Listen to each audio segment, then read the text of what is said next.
اول پاک غنی سبحان باندې مېشا بیا نبی آخر زمان باندې مېشا بیا د ژوند تیرولو غان زده کړه په قرآن عظیم الشان باندې مېشا چې الله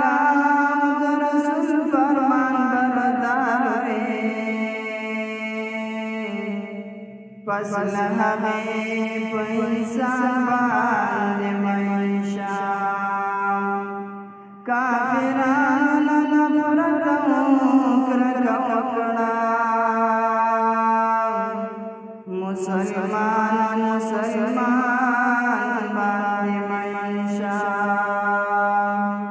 شیطان د استغفار په بشولا زړه کې ساته په ایمان باندې مېشا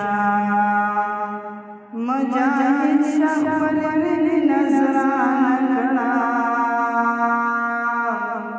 د الله په هر فرمان باندې مېشا